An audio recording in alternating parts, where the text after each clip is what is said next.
मैं कहती हाय शहजाद मैं कभी भी हारी नहीं लगूंगी ना। शुरू शुरू की मेरी इतनी बुरी तस्वीरें आती थी, तौबा तौबा। I think I was the worst model to start with. खुदा की कसम शहजाद, काश शहजाद अभी तक जाग रहा और वो फ़ोन करे और बताएगा कि हाय शहजाद, मैं धूप में मेरी आंखें नहीं खुलती थी, इतनी मेरी बुरी हालत, कुछ नहीं आता था। अभी भी जो आम तस्वीरें उतरती हैं तो उसके अंदर मैं इतनी कैमरा कॉन्शियस हूँ। And I remember I was terrible.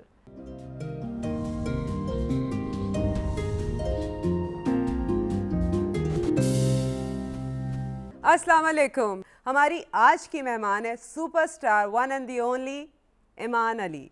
Iffat, हाँ आप तो मुझे सुपरस्टार ना कहें अब आप हैं तो मैं क्या करूँ ईमान? ऐसी बातें नहीं। और सुपरस्टार नहीं, आप हैं ना, मान जाएं। नहीं इतना भी डाउन हमारी आपस में तो घरेलू बात नहीं है तो ना, आप तो ना मुझे कहें। हम आपके सुपरस्टार होने में हम प्राइड लेते हैं, because I think you are the one star जिन्होंने अपनी वो तमाम चीज़ों को, अपने मॉरल्स को, अपने एथिक्स को सामने रखते हुए इस मकाम को हासिल किया है।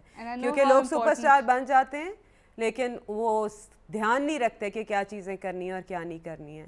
तो अगर हम आप पे प्राइड लेते हैं और आपको कहते हैं, मैंने शायद ये किसी को आज तक कहा नहीं, लेकिन आपके मुंह पे मैं इनको, वैसे आप नहीं तुम कहती हूँ, मेरे से छोटी है, मेरी बच्ची हैं, लेकिन तुम्हें मैं इसलिए ये कह रही हूँ बिकॉज तुमने इस नेशन का बहुत प्राइड रखा है और तुमने कभी कोई कॉम्प्रोमाइज़ नहीं किया। और सबसे पहले मैं ये पूछना चाहूँगी कि इतनी सी उम्र में इतनी बड़ी रिस्पॉन्सिबिलिटी और इतनी इंटेलिजेंट सोच तुम्हारे जहन में कैसे आई? इंटेलिजेंट सोच कौन सी वाली? कि कॉम्प्रोमाइज़ नहीं करना क्वालिटी पे। वो सोच नहीं है, वो कोई मैन्युफैक्चरिंग डिफेक्ट है। वो बचपन से थोड़ा डिफेक्ट है। अल्लाह ये डिफेक्ट सारों को सबको दे। हाँ, वो उसको कई दफ़ा लोग दिमाग की ख़राबी भी कहते हैं। तो हाँ है वैसे तो मेरा दिमाग ख़राब, लेकिन सबसे पहले वो हम अच्छी तरह से ज़रा ईद मुबारक कह दें। हालांकि अनफॉर्चुनेटली अभी हालात ऐसे नहीं है कि इतना ईद को मुबारक फ़ील हम उतना नहीं कर सक रहे जितना यूजुअली करते हैं, लेकिन still Eid Mubarak to you all. और इफ़त, आपने मुझसे प्रॉमिस किया था कि आप ज़्यादा तारीफ़ें शरीफ़ें नहीं मैं करेंगी। आपकी ज़्यादा बेवजह तारीफ़ें नहीं करूँगी, बट व्हाट यू डिज़र्व। बेवजह तो आप कभी कुछ नहीं करती। एग्जैक्टली। अच्छा, यही इसी से एक बात निकालते हैं कि ईद ऑब्वियसली इतनी खुश नहीं है, और लेकिन फिर भी कुछ लोग हैं जिनका ये ख्याल है कि मीडिया की रिस्पॉन्सिबिलिटी है कि हमें इतना दुख प्रमोट नहीं करना चाहिए टीवी पे, क्योंकि हमारी एक जनरेशन है ईमान जो कि बहुत डिसेंसिटाइज हो चुकी हुई है। बिकॉज मेरी एक छोटी सी बच्ची है, कहीं आवाज़ आती है तो वो ये कहती है, मामा बॉम्बिंग तो नहीं हो गई? मतलब these kids are grown up with this. तो क्या मीडिया का ये फ़र्ज़ नहीं है कि हम लोग इस तरह की बातें कम से कम करें? या एक सोच ये भी है जैसे कि मेरी और तुम्हारी कि हम जितना बता सकते हैं मीडिया के थ्रू बताएं और लोगों को अवेयर करें? How I see it, it's important कि सब लोग पॉजिटिव रहें, but how I feel also is कि there is a thin line between being positive and being in denial. अब दो किस्म की जो गलत एक्सट्रीम्स हैं वो मैं देखती हूँ कि एक है जो बिल्कुल ही नेगेटिव होके होपलेस हो जाते हैं, या दूसरे जो डिनायल में चले गए, अच्छा ना छोड़ो कोई और बात करते हैं। इसी आई अंडरस्टैंड कि कोई हालात भी हो, and the best thing about this country is कि कितने बुरे हालात हमने देखे हैं, बट हम we still extremely alive, which is a good thing as long as it's not denial. बिल्कुल सही बात। डिनायल ना हो, ये एक पॉजिटिविटी हो टुवर्ड्स लाइफ, लेकिन ये ना हो कि जैसे कुछ हो ही नहीं रहा, आंखें बंद के बैठ। हाँ, कबूतर करते हैं ना, वो आंखें बंद करके बैठ जाए। हाँ, तो वो नहीं हम कर सकते। वो हमें चीज़ों को दिल पे नहीं लेना, होपलेस नहीं होना है, लेकिन अगर हम सोचेंगे नहीं तो उसका कोई कंस्ट्रक्टिव हमें रिजल्ट भी नहीं मिलेगा, हमें सोल्यूशन भी नहीं मिलेगा, which is not the right thing, which is just the other extreme. Being in showbiz, हम लोगों का क्या रोल होना चाहिए in your opinion? हम लोगों का, मैं तो अपने आप को ऐसे ही समझती हूँ जैसे कोई भी इंसान है, इसलिए मैं सोचती हूँ हर इंसान का इस वक्त आई फील जो सोच होनी चाहिए वो ये कि बैठें, चीज़ों को एनालाइज करने की कोशिश करें और थोड़ा सेल्फ एनालिसिस भी करें कि मैं कितना कंस्ट्रक्टिव हो, कि क्या मैं इस मुल्क के लिए सोच रहा हूँ, या मैं ये सोच रहा हूँ कि मुल्क नीचे जा रहा है तो मेरा काम कोई नहीं होगा, मेरा बिजनेस ठप हो रहा है। पाकिस्तानियों में बहुत ज़्यादा एक डिफीटिस्ट एटीट्यूड है। हम अपने आप को ही हर चीज़ में क्रिटिसाइज करना शुरू कर देते हैं और वही दो एक्सट्रीम्स है ना। आधे वो हैं जो अपने आप को क्रिटिसाइज करना शुरू कर देते हैं सेंसिटिव होके और एक डिप्रेशन में चले जाते हैं, और दूसरे वो हैं जो कहते हैं वाह कुछ नहीं हो रहा है यार, चलो let's have fun, let's talk about something else. Talking about matters, ऐसे मैटर्स जो इतने इंपॉर्टेंट हैं इस वक्त, उसका मतलब ये नहीं है कि मैं किसी को लो करना चाह रही हूँ, मैं सिर्फ बात करना चाहती हूँ ताकि हम इसमें बात करें, कुछ एक तो कथारसिस होगा और दूसरा आई फील शायद कोई हल निकल आए। इंशाल्लाह निकलेगा, इंशाल्लाह। और नाजरीन अगर आप ईमान से लाइव कॉल पे बात करना चाहते हैं तो प्लीज़ नंबर नोट कर लें, इट्स 042 जो कि लाहौर का कोड है, 6308154। आई रिपीट, लाहौर का कोड 042 6308154। अच्छा ईमान, इस बारे में तो बहुत सी बातें होंगी, लेकिन हम असल ज़रा आपके करियर पे आते हैं कि जितना मैं तुम्हें जानती हूँ, तुम कभी ऐसा शोबिज़ में आना नहीं चाहती थी? ये एक्सीडेंट, ये एक खूबसूरत एक्सीडेंट हुआ कैसे? एक्सीडेंट था भी और नहीं भी था। देखिए सीधी बात है, हर इंसान, हर लड़की चाहती है कि उसको लोग कहें कि ये बड़ी खूबसूरत है, ठीक है? वो तो आपको कहते होंगे। अब कहते हैं, और यही मिथ में व्हेन आई वाज यंगर मैं ये मिथ क्रिएट करना चाहती थी, हर कोई करना चाहता है, लेकिन अब जबकि ये मिथ क्रिएट हो गया है तो मुझे थोड़ा सा I feel pressurised at times that I have to look good, and it's I think I am going against it completely. जैसे मैं आपको बता रही थी कि अभी मैं अवार्ड सेरेमनी पे गई थी, रिसेंट वाला बिल्कुल, और मैं अच्छा Iman, I have to cut in telephone call, आप हो और टेलीफोन कॉल्स ना जी, कोई मसला हो गया? हेलो हेलो, कोई बात नहीं, दोबारा आ जाएगी। हेलो, डिस्कनेक्ट हो गया होगा। डिस्कनेक्ट हो गया, दोबारा।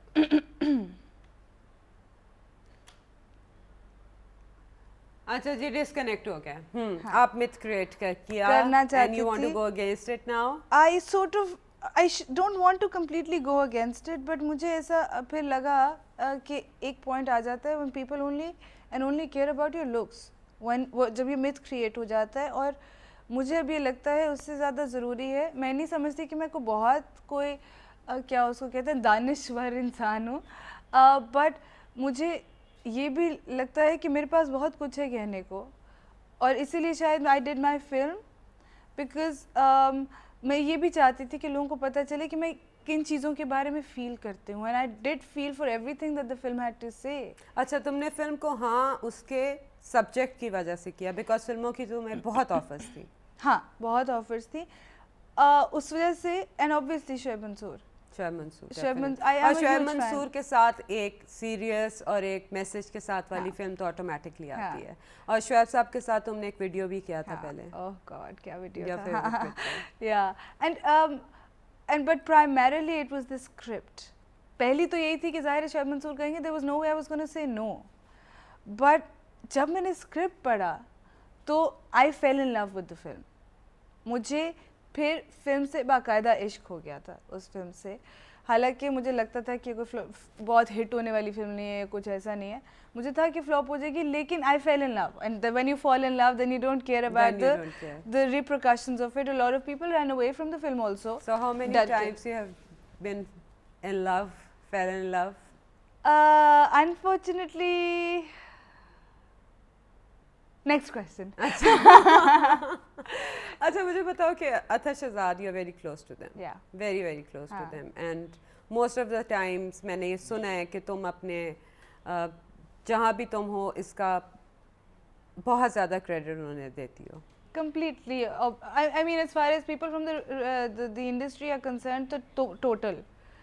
अब वो थोड़ा शेयर करते हैं काफ़ी हद तक शोएब मंसूर भी, लेकिन जो मेरा अतर शहजाद के साथ खाली प्रोफेशनल रिश्ता नहीं है, there like a family, not like a family, they are family, because आपकी फैमिली वो होती है, ये नहीं होता कि खून का रिश्ता हो, फैमिली वो होती है जो जो आपके साथ आपको हौसला देते हैं, क्योंकि मुझे मेरे अंदर बिल्कुल कॉन्फिडेंस नहीं है, मुझे टोटल कॉन्फिडेंस देने वाला शहजाद है और अतर है, और उसको वो बहुत मैटर करता है। अगर after my family, my immediate family, obviously my mother primarily, close to her. वह primarily, उसके बाद अगर किसी ने मुझे वो हिम्मत दी थी तो वो अतर शहजाद थे, because I was a bad model. I was, and they believed in me a lot more than I did. और मैं कहती हाय शहजाद मैं कभी भी हारी नहीं लगूंगी ना, शुरू की मेरी इतनी बुरी तस्वीरें आती थी, तौबा तौबा. I think I was the worst model to start with. खुदा की कसम शहजाद, काश शहजाद अभी तक जाग रहा और वो फ़ोन करे और बताएगा कि हाय शहजाद, मैं धूप में मेरी आंखें नहीं खुलती थी, इतनी मेरी बुरी हालत, कुछ नहीं आता था. अभी भी जो आम तस्वीरें उतरती हैं तो उसके अंदर मैं इतनी कैमरा कॉन्शियस हूँ.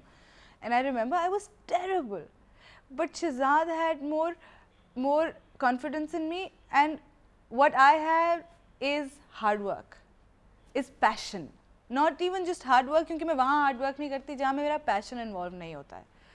फिर मैं वो तो काम अब खैर करती नहीं हूँ, because I'd rather not. अच्छा, क्यों तुमने फिर मॉडलिंग को बहुत कम क्यों कर दिया? अब मैं आपको बताती हूँ, because मॉडलिंग भी मेरा बहुत बड़ा पैशन है, एक्टिंग है अब, लेकिन वो भी बहुत बड़ा पैशन है. लेकिन क्या हो गया कि इतना ज़्यादा किया कि अब ऐसे लगने लगा था जब मैं शूट करती थी कि शूट पे आता था तो मैं कहती हाँ ये मैं कर सकती हूँ, you know that kind of feeling कि हाँ मैं ऐसा शूट भी कर सकती हूँ ऐसा. तो मुझे थोड़ा इजी लगने लगा था. जब कोई काम इजी लगना शुरू हो जाता है ना तो उस काम के लिए आपका पैशन कम होना शुरू हो जाता है. अब now when I do a shoot मुझे उतना ही डर लगता है कि हाय मुझे पोज करना भूल तो नहीं गया, मैं कर सकूँगी. और हर दफ़ा मैं कहती हूँ हाय शहजाद अगर गलत कर दिए तो माफ़ कर देना. लेकिन I try harder now. जब वो रोज़ कर रहे हैं तो आप उतना hard, you don't try that hard to be good at it, क्योंकि आपको लगता है ये तो मैं कर सकती हूँ, not a problem. अच्छा ईमान, तुम्हें, मुझे और 2-3 और मॉडल्स हैं. कंट्रोवर्शियल सा क्वेश्चन है लेकिन I think we must talk about it कि जो नई मॉडल्स आ रही हैं हमें एक बेसिक इख्तिलाफ है उनके साथ. तो क्या ख्याल है उस बारे में बात की जाए? करें. क्या ख्याल है तुम्हारा कि ये जो अब नई लड़कियां आ रही हैं और एक ये भी बहुत बड़ा रीज़न मुझे पता है तुम्हारा है कि जब उनके आने के बाद तुमने कहा कि मैं तो नहीं करना चाहती, मैं इस लीग में नहीं आना चाहती, तो what's the basic problem you have with them? इसी शूट्स तो मैं फिर भी करूँगी because I won't be standing on the same ramp with सब नहीं बट कुछ जिनकी कुछ रेपुटेशन का मसला है. इसी इफ़त ये पहले ऐसा नहीं था. Girls from a different kind of family background would come in. Why? क्योंकि ये कोई इतना ना मशहूर थे लोग, इतने मॉडल्स इतनी मशहूर नहीं होती थी और एक लिमिटेड लोगों को पता होता था. और वो लिमिटेड लोग जो थे वो एक सर्टन फैमिली बैकग्राउंड से ही आते थे. तो एक गलत बात है लेकिन एक एलिटिस्ट चीज़ होती थी. अब जब लोगों को नज़र आया कि ओह सुपर मॉडल्स बनने लगे हैं और इतने आप मशहूर हो सकते हैं इससे, तो वो लोग जो फिल्मों से फ़ायदा उठाते थे, कुछ उस माइंडसेट के लोग भी इधर आ गए कि अच्छा इससे भी शोहरत मिलती तो है. इसमें कसूर किसका है? इसमें कसूर किसी का नहीं है. इसमें कसूर ये है कि ये एक बड़ी इंडस्ट्री बन गई और जहाँ पे भी कुछ लोगों के जो कुछ दूसरे एंगल्स होते हैं, कुछ डिफरेंट सोर्स ऑफ इनकम होती है, वो हर उस चीज़ को इस्तेमाल करने की कोशिश करेंगे जिससे उन्हें शोहरत मिलेगी. शोहरत मिले और उनका शायद वो चीज़ छुप जाए, वो छुप जाए और साथ वो मैं क्या और शायद वो जो कर रही हैं उसमें वो ज़्यादा उसमें प्रॉस्पेरिटी दूसरे काम में लेकिन एक और भी तो है कि पूरी दुनिया में ये एक वाहिद फील्ड है कि जिसमें आपको कैरेक्टर सर्टिफिकेट नहीं चाहिए होता. आई मीन कोई कहीं से उठ के भी आ जाता है, कोई सड़क पे भीख भी मांग रहा है, उसकी अच्छी शक्ल है तो वो आ सकता है. वो कहीं से तो बहुत अच्छा है, nothing like it. But then I think they should at least not try to be in our league. ये ना कहें कि हाँ मैं और ईमान अक्सर ये बातें करते हैं. और anyone can be my league. जो वो आप कह रहे हो कि सड़क से भी वो आएंगी और मेरी लीग में आएंगी, मुझे बड़ी खुशी होगी. लेकिन वो आए और सिर्फ इसी काम के लिए आए और इसी काम को अपना जरिया क्या कहते हैं मुआश बनाए और चीज़ों को ना देखें, ग्रीड ना आ जाए कि अच्छा फिर और भी चाहिए और कहाँ से मैं पैसा बना सकती हूँ. ये गलत है. आप आए, आप सड़क से आए, बेशक कोई भी कारण हो, if she has the talent why not, I have nothing against that. But और whatever family background whatever, but it's just that कि इसको यूज करके कोई और काम ना चलाए. इस काम को इज्जत दें. इसी के ये एक जॉब है, आपको जब इससे जितना मिल रहा है, जितना इज्जत से मिल रहा है, वो काफ़ी क्यों नहीं है? आप कहाँ तो कुछ और थे, और अब अगर आपको एक एक मिल रहा है, एक इज्जत से मिल रहा है और ज़्यादा मिल रहा है जितना आपके पास पहले था, तो उस पे गुजारा कर लेने में क्या प्रॉब्लम है? उस इतना ज़्यादा ग्रीड बढ़ाने की कि मुझे ये भी चाहिए, वो भी चाहिए, सब कुछ चाहिए, ग्रीड तो in any case is bad ना, चाहे वो इस इंडस्ट्री में हो या कैसे हो, औरत को हो, मर्द को हो, greed is bad. When men say if a man is doing क्या कहते हैं स्मगलिंग और रिश्वत ले रहा है, तो ये वैसे ही है. This is what a woman does. Unfortunately, at the worst level, this is what a woman does when she has greed.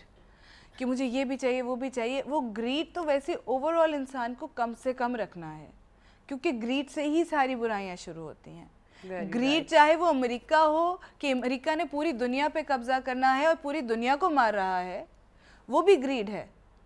लेकिन किसी छोटे से छोटे लेवल पे भी ग्रीड बुरा है और बड़े से बड़े लेवल पे तो है ही. इस पे हम कंटिन्यू करेंगे. ईमान, आपसे बात करें तो बस दिल नहीं करता कि बात ख़त्म हो. लेकिन अब हमारा थोड़ा सा ब्रेक आ रहा है, न्यूज़ ब्रेक का टाइम है. आप खबरें सुने और जब तक मैं और ईमान एक कप चाय पीते हैं, लेकिन जाएगा कहीं भी नहीं, क्योंकि ब्रेक के बाद मैं और ईमान कुछ और बात करेंगे.